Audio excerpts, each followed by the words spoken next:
बहुत समय पहले की बात है। किसी नगरी में एक गुरुवर जंगलों के बीच अपनी कुटिया बनाकर रहा करते थे।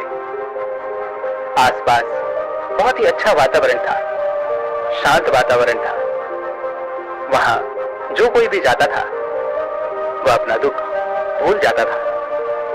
उस वातावरण की शांति में मन को एक असीम शांति प्राप्त होती थी, जिससे जो भी कोई वहां अपने दुख लेकर जाता वह उसे भूल जाया करता। एक दिन वह गुरुवर अपने कुछ शिष्यों को उपदेश दे रहे थे। वह कह रहे थे, हमें अत्यधिक कम बोलना चाहिए। हमारे पास 2 कान और 1 मुंह है। इसका अर्थ यह है कि हम जितना बोलते हैं उसका 2 गुना हमें सुनना चाहिए। और यही प्रकृति भी चाहती है, इसलिए उसने हमें इस रूप में ढाला है। इसलिए इस प्रकृति ने हमें 2 कान और 1 मुंह दिया है। तुमने देखा होगा कि इस प्रकृति में जिस भी पदार्थ की संख्या अत्यधिक है, उस पदार्थ की कीमत उतनी ही कम है, और जो पदार्थ बहुत कम है उसकी कीमत उतनी ही ज्यादा है। और यही नियम हमारी जीभा पर भी लागू होता है।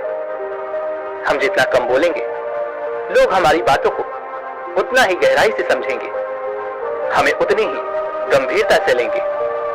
वो हमारी बात सुनेंगे, समझेंगे और हमारी इज्जत भी करेंगे। उन गुरु की यह बात सुनकर उन सभी शिष्यों में से एक शिष्य खड़ा हुआ और उसने उन गुरु से कहा, हे गुरुवर, आपकी बातों को बीच में काटने के लिए क्षमा चाहता हूं, लेकिन मेरा एक प्रश्न है, क्या मैं आपसे पूछ सकता हूं? इस पर वह गुरुवर कहते हैं, अवश्य पूछो, तुम क्या पूछना चाहते हो? तभी वह शिष्य कहता है, हे गुरुवर, यदि हम कम बोलेंगे तो हमारी बात सामने वाला किस तरह से समझ पाएगा? इस पर वह गुरुवर कहते हैं, तुम क्या कहना चाहते हो? तभी वह शिष्य उन गुरुवर से कहता है, हे गुरुवर, मान लीजिए कि मुझे किसी को उपदेश देना है और मैं उस उपदेश को थोड़ा ही बताता हूं, अर्थात कम बोलता हूं, तो भला वो उपदेश उन लोगों को किस तरह से समझ में आएगा? और यदि मैंने उनसे कम शब्द कहे, कम बातें कही और उन लोगों को वह बात समझ नहीं आई, तो वो लोग मुझे गलत समझेंगे, या फिर यह भी हो सकता है कि वो लोग मेरी बातों का गलत मतलब निकाले। और हमने अक्सर अपने आसपास ये भी देखा है कि जब भी कोई झगड़ा करता है, मारपीट करता है, ऐसे समय पर जो व्यक्ति शांत रहता है, कम बोलता है, लोग उसे डरपोक समझते हैं, उसे मारते पीटते हैं, उसे डरपोक समझकर उसका उपहास करते हैं, अपशब्द कहते हैं। लेकिन वह कम बोलने वाला व्यक्ति उनसे कुछ नहीं कह पाता। इसीलिए हे गुरुवर, तो ऐसे समय पर भी क्या हमारा कम बोलना उचित होगा? तभी वह गुरुवर मुस्कुराने लगे और अपने उस शिष्य से कहते हैं, मैं तुम्हें एक कहानी सुनाता हूं। इस कहानी के जरिए तुम्हें तुम्हारे सभी सवालों के जवाब तुम्हें मिल जाएंगे। इस कहानी को बड़ी ही ध्यानपूर्वक सुनना और इसे समझने का प्रयास करना। बहुत समय पहले की बात है। एक छोटा सा राज्य था। उस राज्य का राजा अत्यधिक धनवान था। उसके पास किसी चीज की कोई कमी नहीं थी। उसका परिवार, उसका राज्य बहुत फला फूला हुआ था। प्रजा अपने राजा से बहुत खुश थी। प्रजा हमेशा अपने राजा का गुणगान किया करती थी। एक दिन वह राजा भरे राज दरबार में यह ऐलान करता है कि जो भी व्यक्ति मेरे मन की बात मुझे साफ और स्पष्ट तौर पर बता देगा, मैं उसे 100 सोने के सिक्के इनाम में दूंगा। राजा ने जो यह ऐलान किया था, यह बात पूरे राज्य में फैल गई। राज्य के हर कोने से बड़े बड़े विद्वान, बड़े बड़े साधु, बड़े बड़े पंडित, बड़े बड़े ज्ञानी सभी राज दरबार में उपस्थित होने लगे। कोई कहता कि हे राजन, आप बहुत धनी हैं, तो कोई कहता आप बहुत विद्वान हैं। कोई उनकी राज्य की प्रशंसा करता, तो कोई उनकी वीरता के गुण गाता। कोई उनकी प्रजा के बारे में कहता, तो कोई उनके ज्ञान की बातें करता। लेकिन सभी की बातें सुनकर राजा केवल एक ही बात कहता था, नहीं, इनमें से कोई भी बात मेरे मन में नहीं है, इनमें से कोई भी बात मेरे दिल की है ही नहीं। सभी ने बहुत प्रयत्न किए, सभी ने बहुत अच्छी अच्छी बातें उन राजा को बताई, लेकिन राजा हर बार केवल एक ही बात कहता था कि जो भी बातें आप लोगों ने कही हैं, ऐसी कोई भी बात मेरे मन में है ही नहीं। यह बात सुनकर वहां पर उपस्थित सभी लोग बहुत निराश हो चुके थे। किसी को कुछ समझ नहीं आ रहा था कि आखिर राजा के मन में क्या चल रहा है। राजा किस बात से प्रसन्न होंगे और कैसे उन्हें वह 100 सोने के सिक्के प्राप्त होंगे। जहां एक तरफ राज दरबार में बड़े बड़े विद्वान, पंडित, साधु उपस्थित थे, वहीं दूसरी तरफ उसी नगर में एक गरीब ब्राह्मण भी रहता था। एक दिन उसकी पत्नी उस ब्राह्मण से कहती है, आप यहां बैठे बैठे क्या कर रहे हो? राज दरबार में जाओ। राजा ने ऐलान किया है कि जो भी उनके मन की बात उन्हें बताएगा, उन्हें वह 100 सोने के सिक्के इनाम में देंगे। यह बात सुनने के बाद से बड़े बड़े विद्वान, बड़े बड़े पंडित, बड़े बड़े साधु और बड़े बड़े ज्ञानी राजा के दरबार में उपस्थित हैं और उन्हें तरह तरह की बातें बता रहे हैं। आप भी वहां क्यों नहीं जाते? आप भी वहां जाओ, राजा को उनके मन की बात बताओ, ताकि राजा प्रसन्न हो सके और आपको इनाम में 100 सोने के सिक्के दे।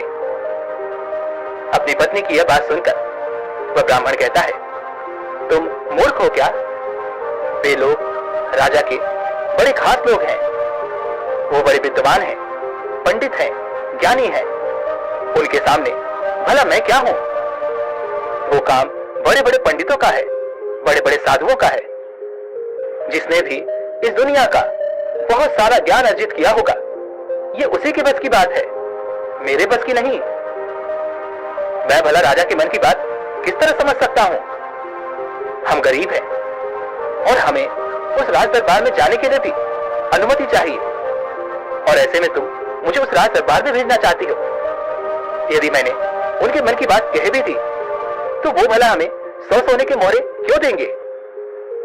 अपने पति की यह बात सुनकर उसकी पत्नी कहती है, ओहो, मुझे कुछ नहीं पता, आप उस राज दरबार में जाइए और जैसा मैं कहती हूं बिल्कुल वैसा कीजिए।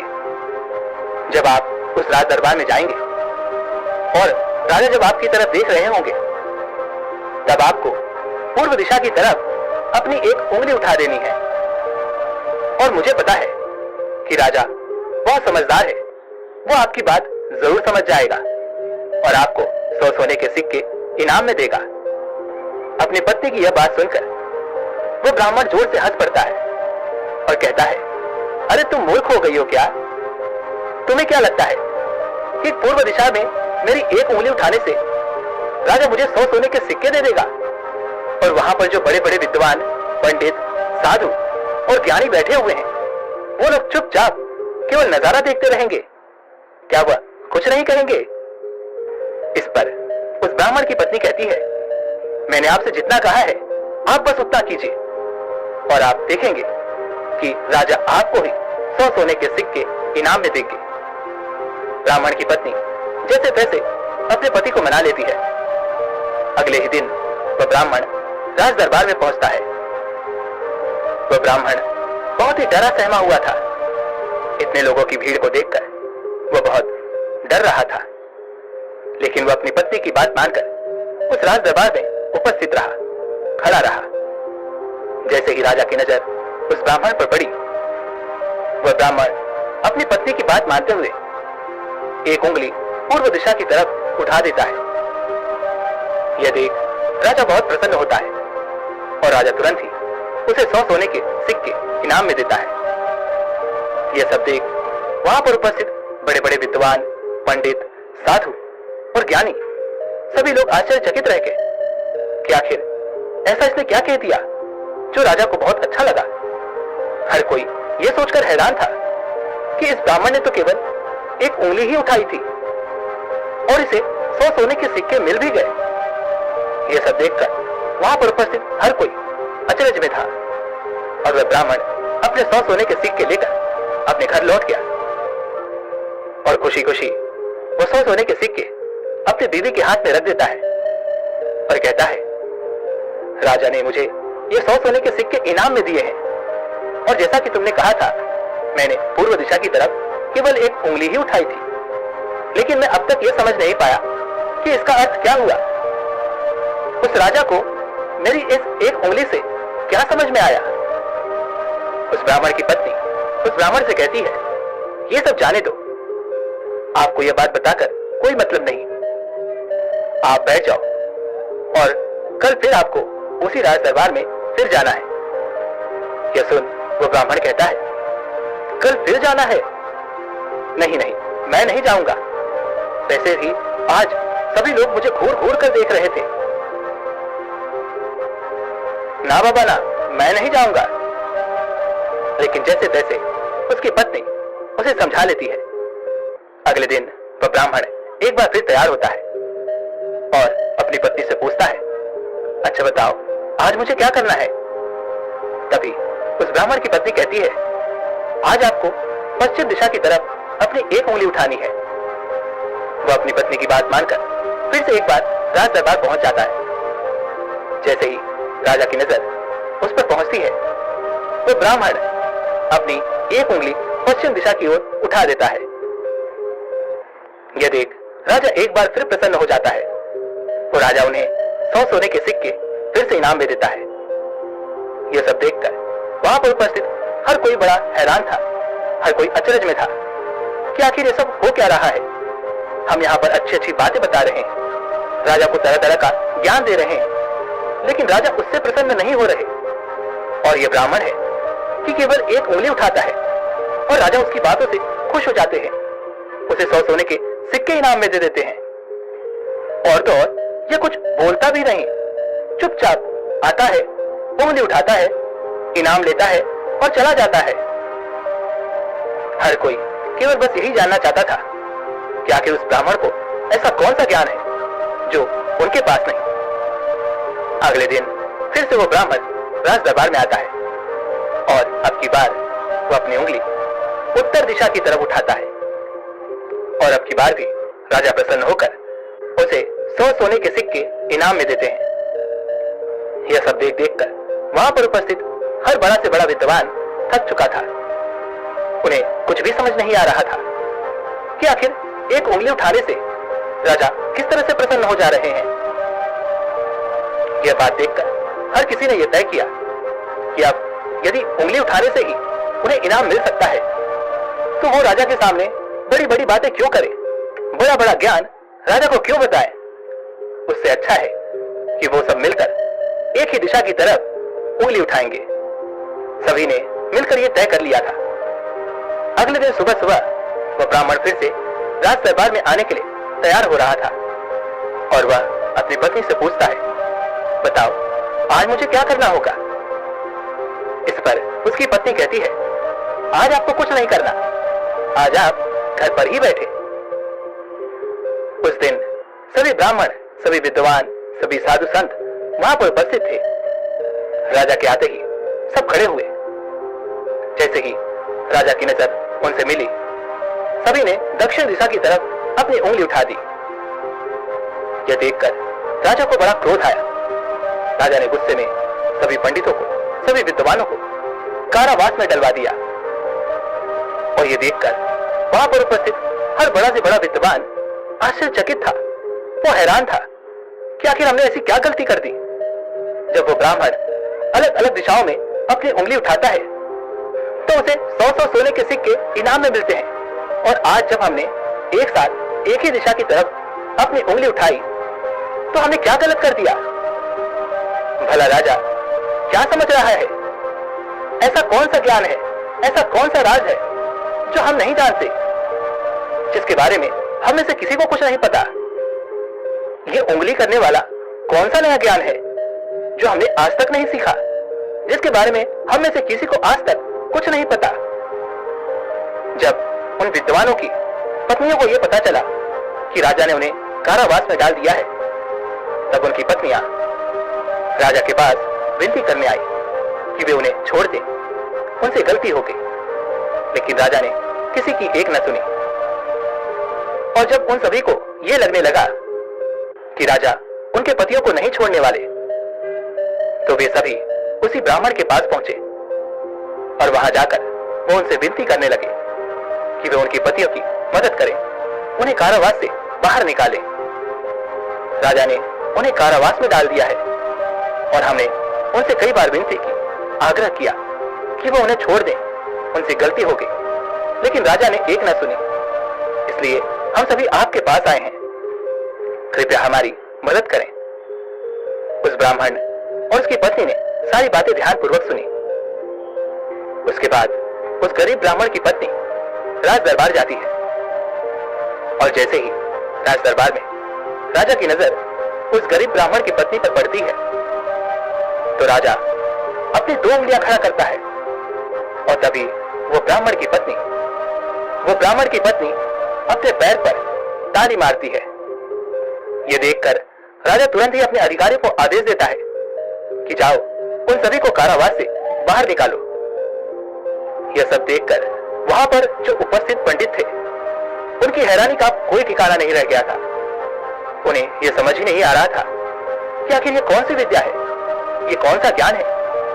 कभी वो ब्राह्मण 1 उंगली खड़ी करता है, कभी राजा 2 उंगलियां खड़ी करता है और कभी ये ब्राह्मण की पत्नी अपने टांगों पर ताली पीटती है। आखिर ये सब चल क्या रहा है, आखिर ये सब हो क्या रहा है? सभी मिलकर ये तय करते हैं कि इसका जवाब तो हमें वह गरीब ब्राह्मण ही देगा।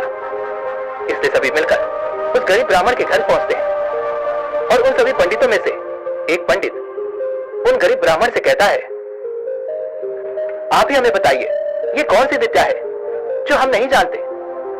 आपको भला राजा ने इतनी बार इनाम क्यों दिया?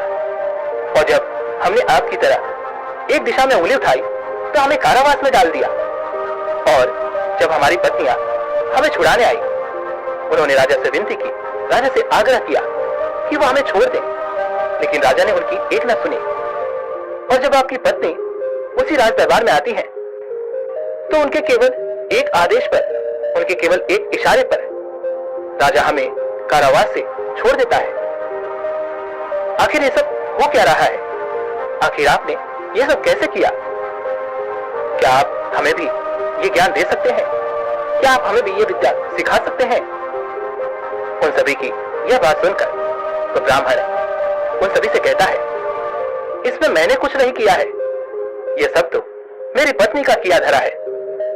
यह सब ज्ञान तो उसने ही मुझे दिया है और उसने जैसा मुझसे कहा मैं वैसा करता चला गया। तभी वो ब्राह्मण की पत्नी उन पंडितों से कहती है, मैंने पहले दिन अपने पति को कहा था कि वो पूर्व दिशा की ओर अपनी 1 उंगली उठाए और उन्होंने बिल्कुल वैसा ही किया, क्योंकि राजा का पूरा राज्य पूर्व दिशा में फैला हुआ है और पूर्व दिशा में उनका यह राज्य अटल रहे, अचल रहे। कुछ यही बात राजा के मन में भी चल रही थी, जो राजा के दिल की बात थी। इसलिए राजा प्रसन्न हुआ और राजा ने मेरे पति को 100 सोने के सिक्के दिए। दूसरे दिन जब मेरे पति आए तो मैंने उन्हें कहा कि तुम आज के दिन पश्चिम दिशा की तरफ अपनी 1 उंगली उठाना, जिसका अर्थ यह था कि आपका राज्य सूरज के उगने से ढलने तक के बीच में आप ही का राज रहेगा। यह बात राजा समझ चुके थे, क्योंकि राजा बहुत ज्ञानी है। इसी कारण राजा ने फिर से प्रसन्न होकर मेरे पति को 100 सोने के सिक्के दिए। तीसरे दिन मैंने अपने पति को यह कहा था कि वह उत्तर दिशा की ओर अपनी उंगली उठाए और इन्होंने राज दरबार में बिल्कुल वैसा ही किया। उत्तर दिशा की तरफ उंगली उठाने का अर्थ यह था कि जिस प्रकार इस राज्य के जो पहले राजा थे उनका राज्य अटल था, ठीक उसी प्रकार आपका राज्य भी अटल रहेगा। और यह बात भी राजा के मन की ही थी, जिस कारण राजा ने प्रसन्न होकर उन्हें 100 सोने के सिक्के इनाम दिए। लेकिन चौथे दिन जब मेरे पति तैयार होकर राज दरबार के लिए निकल रहे थे, तब मैंने इन्हें मना कर दिया। मैंने इन्हें घर पर ही बिठा दिया, क्योंकि मैं जानती थी अब आगे हमें कोई भी सोने के सिक्के नहीं मिलने वाले। उनके मन की जो भी बातें थी वो हमने पहले ही कर दी थी। लेकिन उसी वक्त आप लोगों की मूर्खता के कारण आप सभी ने दक्षिण दिशा की तरफ उंगली उठा दी, और इधर तो राजा रावण का राज्य चला गया, उसे मार दिया गया था। इसलिए राजा ने इसे एक गलत निर्देश समझा, एक गलत संदेश माना, और आप सभी को कारावास में डाल दिया। तभी उन सभी पंडितों में से एक पंडित यह कहता है कि यह सब तो ठीक है, लेकिन आपने हमें बाहर कैसे निकाला, जबकि राजा ने तो हमें बाहर निकाले से मना कर दिया था। तभी वह ब्राह्मण की पत्नी कहती है, जब मैं अपने हाथों में चारा लेकर राज दरबार पहुंची तो राजा ने 2 उंगली खड़ी कर दी, और मैं उनका संदेश समझ चुकी थी। इसलिए मैंने अपने हाथों से अपने पैरों पर ताली पीटी, जिसका अर्थ यह था कि ये तो केवल जानवरों के जैसे हैं, ये तो केवल खाने वाले हैं। राजा का अर्थ यह था कि जानवर तो 2 प्रकार के होते हैं, सींग वाले और बिना सींग वाले, और मेरे ताली पीटने का अर्थ यह था कि ये तो बिना सींग वाले हैं और इनसे आपको कोई नुकसान नहीं, यह तो केवल खाने वाले जानवरों में से हैं, ये आपको कभी भी नुकसान नहीं पहुंचा सकते। और इसी कारण राजा ने आप सभी को कारावास से बाहर निकाल दिया। इतना कहकर उन गुरु ने अपनी कहानी यहीं पर समाप्त कर दी, और आगे वो अपने शिष्यों को उपदेश देते हुए कहते हैं कि हम कम से कम शब्दों में भी किसी को बड़ा से बड़ा ज्ञान दे सकते हैं। इससे यह भी साबित होता है कि हम कम से कम शब्द बोलकर अपना ज्ञान किसी को भी समझा सकते हैं। लेकिन यहाँ पर एक बात और समझने वाली यह है कि जो ज्ञान अर्जित कर रहा है, जिसे हम ये ज्ञान दे रहे हैं, वह भी उस ज्ञान को समझने वाला होना चाहिए, ज्ञानी होना चाहिए। तभी तो ज्ञान देने का हमारा मकसद पूरा हो सकेगा। अन्यथा हम चाहे कितने भी शब्द बोल लें, उसे कितना भी समझा लें, उसे कितना भी ज्ञान क्यों ना दे दें, हमारा मकसद कभी पूरा नहीं हो पाएगा, क्योंकि वह हमारी बातें कभी समझ ही नहीं पाएगा। वह तो एक जानवर की तरह होगा, जिसे ज्ञान देकर हमारा कोई लाभ नहीं होगा। अज्ञानी को ज्ञान देकर हमें कोई लाभ नहीं। हाँ, यदि आप अज्ञानी को ज्ञान देना ही चाहते हैं, तो इसका अर्थ यह नहीं कि आप ज्यादा शब्दों का उपयोग करें। आप बहुत कम शब्दों में भी उसे वह ज्ञान दे सकते हैं। आगे वह गुरुवर अपने सभी शिष्यों से कहते हैं कि हमें अपने जीवन में इन 5 परिस्थितियों में हमेशा चुप रहना चाहिए। जब भी कोई इन 5 परिस्थितियों के समय पर बहुत कम बोलता है या फिर बोलता ही नहीं है, तो ऐसे लोगों को इज्जत दी जाती है, उनका सम्मान किया जाता है, उन्हें एक अलग नजर से देखा जाता है। ऐसे लोगों को लोग ज्ञानी समझते हैं, क्योंकि उन्हें पता है कब और कहां बोलना है और कितना बोलना है।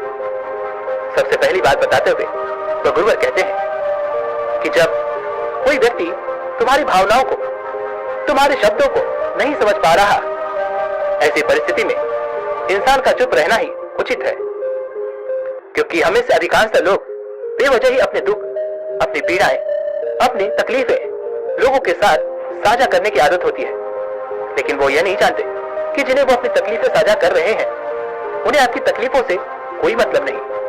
वह तो आपकी तकलीफों का फायदा उठाना चाहते हैं। वो तो आपकी तकलीफों को सुनकर मन ही मन खुश हो रहे हैं, क्योंकि उन्हें अब यह पता चल चुका है कि जितना खुश वो आपको समझते थे, जितना सुखी वो आपको समझते थे, आप अंदर से उतने सुखी है नहीं।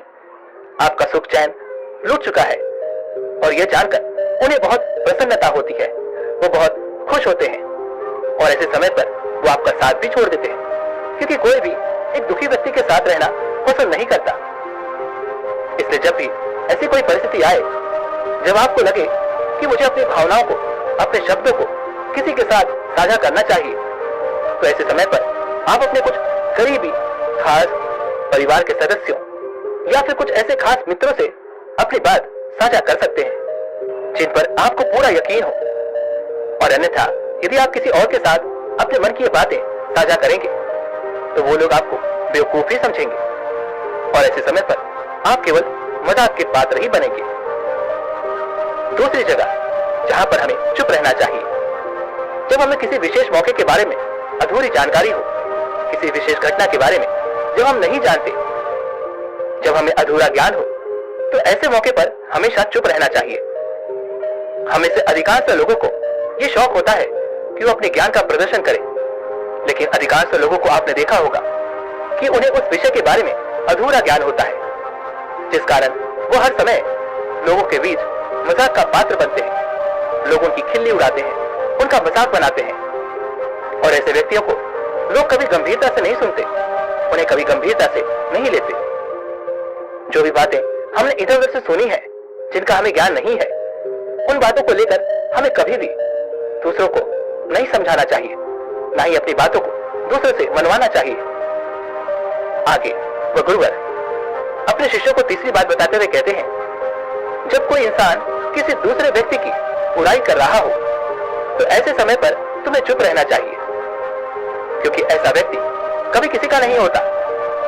तुम जिस नकारात्मक बातों का हिस्सा बनने जा रहे हो, वो नकारात्मक बातें तुम्हारे मन में प्रवेश करती चली जाएंगी और धीरे धीरे ये नकारात्मक बातें तुम पर हावी होने लगेंगी और फिर तुम भी उसी की तरह नकारात्मक बातें सुनने लगोगे, सोचने लगोगे और करने लगोगे।